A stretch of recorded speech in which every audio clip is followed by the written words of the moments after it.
Cirque du Soleil, the splendor of imagination, the strength of body, and the power of dreams.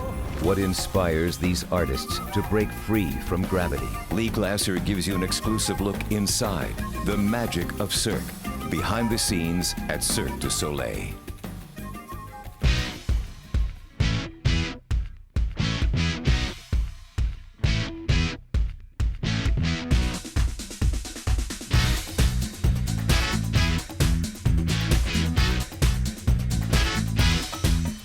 Hi everyone, I'm Lee Glasser in Montreal, Canada at the international headquarters of Cirque du Soleil. This is the creative center where all those spectacular performances are born.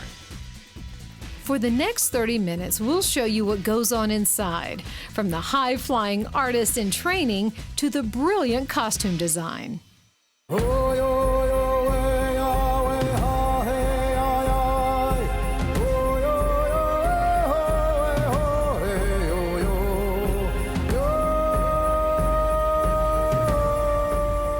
And we'll also give you a look at their latest show, Totem. So there's a lot to show you. Let's get started. Entering Cirque's international headquarters, or IHQ, is a bit like being a kid again. There's something to spark your curiosity around every corner. Cirque du Soleil, bonjour. Built in 1997 under the vision of founder Guy Laliberté, it's a creative laboratory where world-class scientists and artists turn fantasy into reality. Once you make your way inside, the first door you come to is the training studio. Behind this door is where the artists perfect their athletic skills. Come on in and check it out.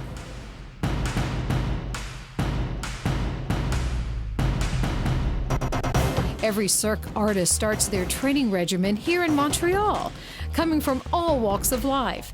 The performers represent 25 spoken languages and 50 nationalities. In Taiwan, we have martial artists, we have gymnasts from all over the world, we have circus artists from South Africa, Brazil, you name it. Cirque du Soleil is known and people definitely want to be part of it.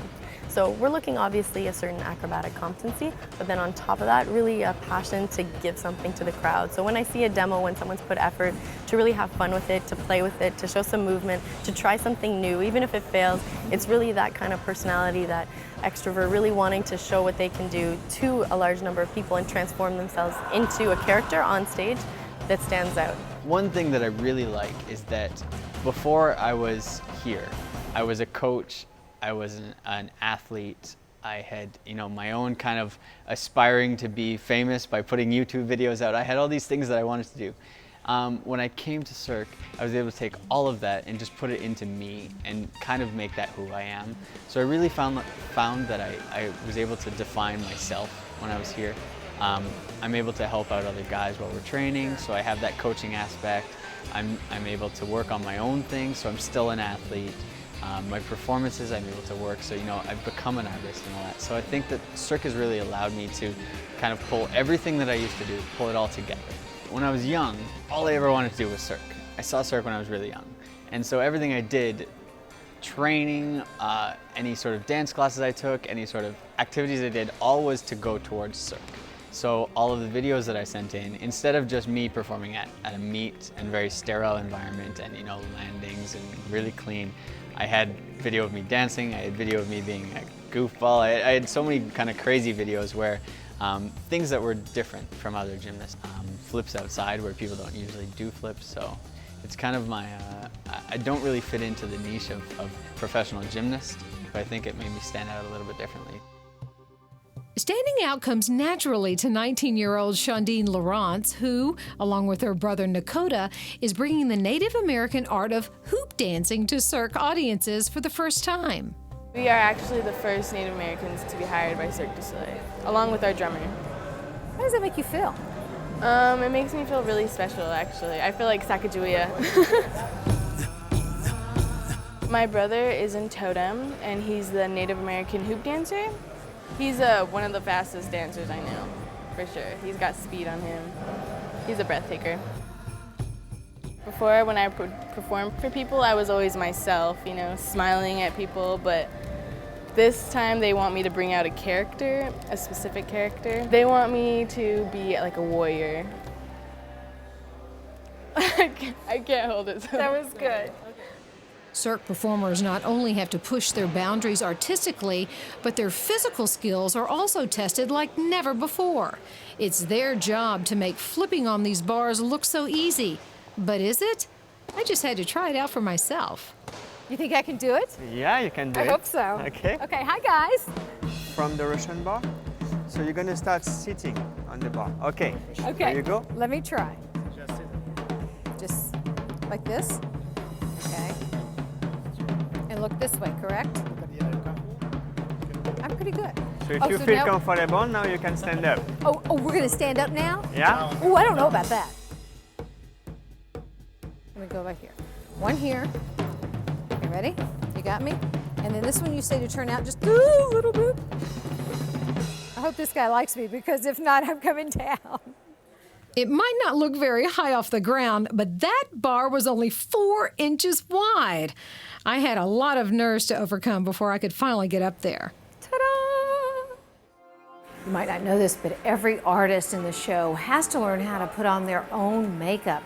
Coming up, we'll show you how a Cirque makeup artist transformed me into a spectacular character.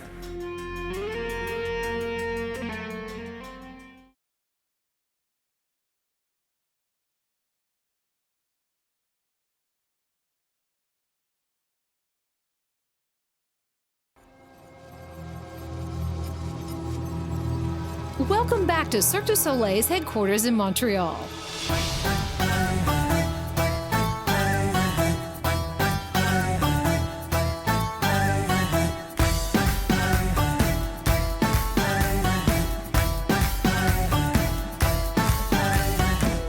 Here's something you might not know. The 8400 street address for the building here also signifies the year that Cirque was born, 1984.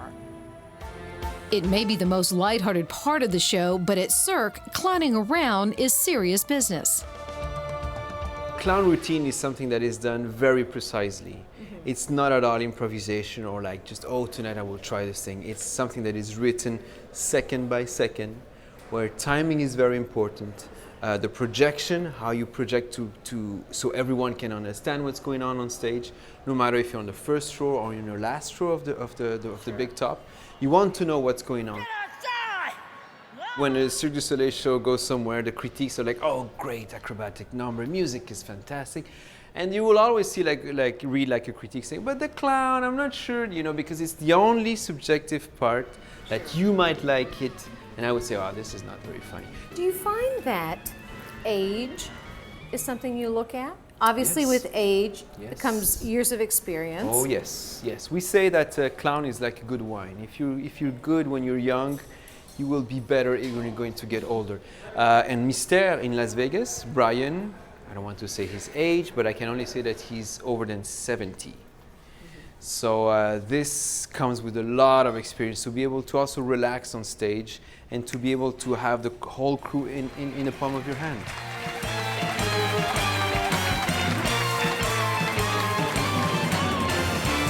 I'm here with makeup artist Yves Monnier, and you have a lot of artists that you have to teach to put on their own makeup. Yeah, there's a lot.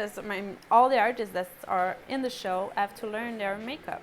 And I think that the reason why is because there wouldn't be enough makeup artists to do it. That's it, that's right. Yeah, because if you figure you need 1 hour for each artist, for each makeup, and 50 artists by show, more or less, so it will be a lot of makeup artists. So it's better that they are by themselves able to do it. So what is the first stage of teaching someone to be able to, an artist to be able to put on their own makeup? Especially, I mean, some of this makeup is very elaborate. What do you do first? Well, first, of course, it's going to be the creation of the makeup, elaborated for each artist. So it's they're going to have a concept. And then we're going to take picture of each steps. So step 1, just applying the foundation. Second step, just do this line here and the other line. So it's very detailed. Yeah, so detailed that you even go right down to the actual brush to use. Yeah, the size of the brush, and yeah, the kind of brush, if you use a natural hair or synthetic hair, everything is there. She is actually going to help me. I'm going to take all my makeup off, and then you're going to show me how to apply it onto a character. Now, what character are we going to work with? We're gonna work with Vanilla. Her name is Vanilla. It's an unicycle. It's in the unicycle group. Let's work it.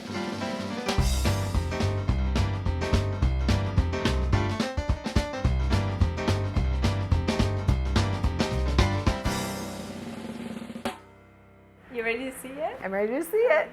Here we go. Oh, no. Wow. Oh my gosh. That is amazing. All I need now is the unicycle. Now take a look at this. Me before, now me after. What a dramatic transformation. The city of Montreal is named from this mountain, Mont Royal, and from this vantage point, you can get an amazing view of the city below. Coming up next, 1,300 artists, thousands of shows, hundreds of costumes. See how Cirque du Soleil transforms white fabric into the burst of colors you see on stage.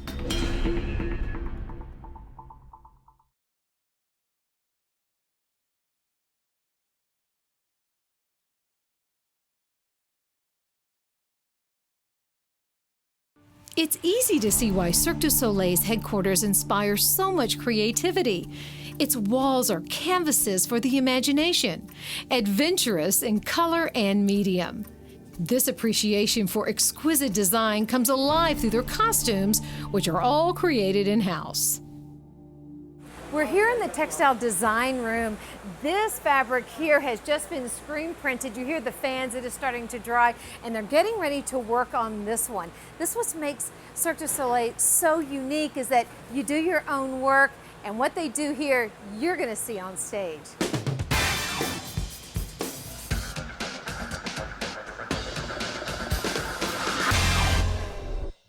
With a technique similar to paint by numbers, artists follow templates to transform white fabric into Cirque's signature kaleidoscope of colors.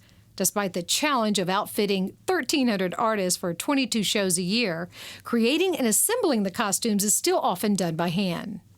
In a year, we use close to 150 kilometers of fabric, and we want to make sure that this fabric is always available. One of the solutions over the years that we came up with was to actually create the design of the fabric here. 80% of our fabric is white, so they are capable to come up with different kind of dyeing techniques. So you do all that here? Everything is done here. Because you need so much of it, you've got to be able to get your hands on it as soon as possible. Exactly. Shielded from light by a black curtain, samples of each one-of-a-kind fabric are cataloged nearby as reference. Here's a sneak peek at a colorful character you'll meet later, the frog from Totem. That's amazing. Look how colorful that is. It's shiny. Under those lights. It's beautiful. The effect is fabulous. Lee, I want to show you something. Okay. Oh, wow. This is where we keep all the costumes as a reference for the specialists that are working in the assembling department. And here are the costumes from Totem. I don't know if you remember the piece of fabric that we saw earlier. Oh my gosh, I recognize this. This is from the frog. Yes, it is. It is eyes. Oh, his eyes are right there. Look at that. That's great. Within these four walls is a living chronicle of every costume ever to have graced the Cirque stage, each reflecting the tone and personality of the show it represents.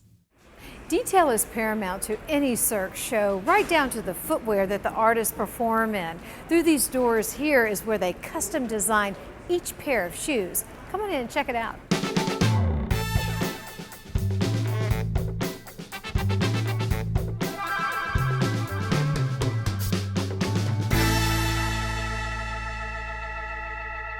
How many pairs of shoes come out of this office? Nearly 3,000 pairs. Yeah. That's a lot of shoes. You need a lot of closet space for that. No. You know, each performer's foot is measured precisely to just what they need for the costume. And you can see they actually make these incredible molds of each actor's foot to get it just right. Accuracy is, of course, a top priority when designing for a Cirque du Soleil performer. To ensure that form and function blend perfectly on stage, the team relies on a precise technology to issue a blueprint for, say, a headdress or hat. They are working with a portable scanner that they can take and they can go on the show or they can go on the training site, and they are capable to get the measurements of the head of the artist in a couple of minutes. So is it kind of like a 3D scan so they see everything? Exactly. Does this help if they were to lose a piece of costume equipment while they're on the road so they can real quickly replace it? Exactly. Coming up next, we're inside the Grand Chapiteau for Cirque du Soleil's latest show, Totem. And guess what? There's even a Bay Area connection.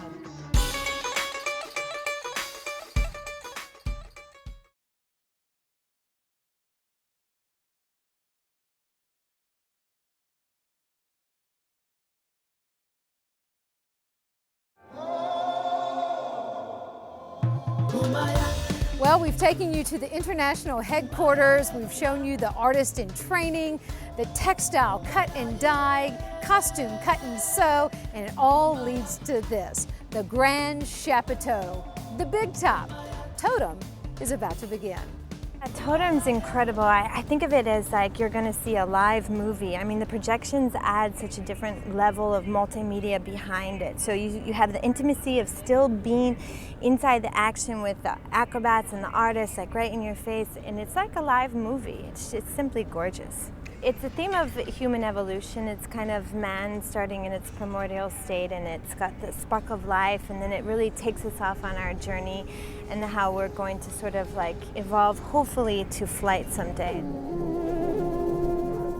As the vision of director Robert Lepage, Totem embraces the evolution of mankind while celebrating the remarkable talent of the human body.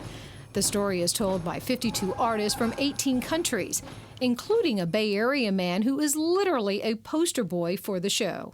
I'm so excited to go back to San Francisco and the Bay Area. I have many friends and students there. I coach gymnastics, so they are pretty excited as well. Run me through a little bit of the frog performance, because I hear that it is just amazing. A lot of fun. Yeah, we blow the mouth like this. Also, we open the tongue out, and we move head and the neck, body as a frog, amphibian. So it's very So nice you're character. trying to concentrate on that Yes. while also doing your acrobatics. Yes. That's Yeah. got to be tough. Yeah, in the beginning it was very hard because we just started and learning the tricks. So we are concentrating the tricks, and it's not easy tricks. But we also have to be a character. So maybe in the beginning wasn't enough. But now I discovered how to be, how to act, how to play. So now I enjoy on the stage. Well, you did actually reach an incredible dream of yours, to be able to wear this, the eyes on the back, to be the frog here in this amazing performance. Any advice for someone that might be like you, a few years younger perhaps, that might be training, may have dreams of doing this one day as well? Yeah, just you need to be creative, because circus is entertainment. So not only sports. So you can create something, new things, new idea, and then just practice, get better. So you need to be patient, but if you keep going, you can get your dream. Speaking of living a dream, I got the rare opportunity to step onto the actual Totem stage and take one of the props for a test drive. The artists, what they have is a little trigger. And with this trigger, they'll be able to send a canoe forward or backwards, and also to have a certain control on their speed. And we want in a choreography to have our two canoes come on stage evenly and like in a beautiful image where they come at the same time. That's perfect. And then we're going to We're even go starting back, to- we're going to bring it Look on at back. this. Here we go. We're going to bring it on. I'll take that parking spike right there. I got it in there. So you'll definitely Can you get your parallel license park with after this? that. That's great.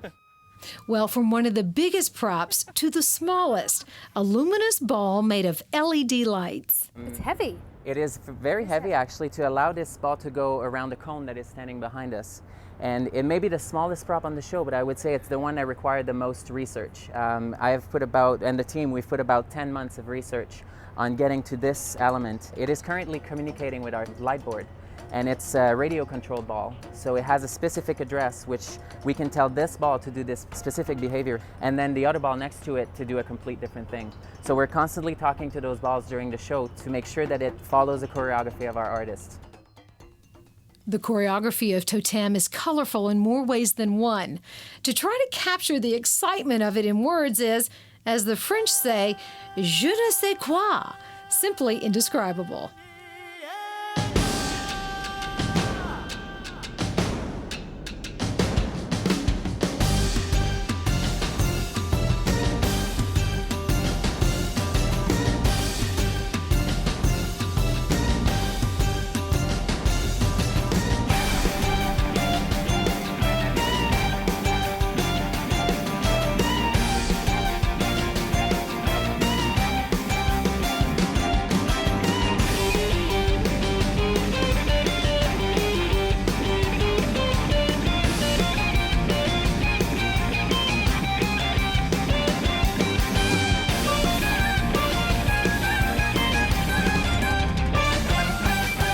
Okay, so you're on stage, the audience is there. One word to describe the feeling. As this costume, shine. It's your part in your moment. So when I'm on stage, I want to shine. Just shine. What keeps you going is the crowd. When they're over there smiling and applauding for you and making noises, it just keeps you going. It's every sense that you've ever had, you know. You can smell the popcorn of the people down here, you can feel their eyes watching you, you can hear them. That's the best thing. It's every little bit of them that they're trying to give you to do your act and you're trying to give them to perform. So it's really kind of, I don't know, I love it. It's really exhilarating. Because all those people and what they're doing, boy, I don't think I could have did that. I think it's a really amazing show and really fun. All the performances, the art, the music, the lighting that have all been put together, the special effects, it's been brilliant. You can't imagine something like this.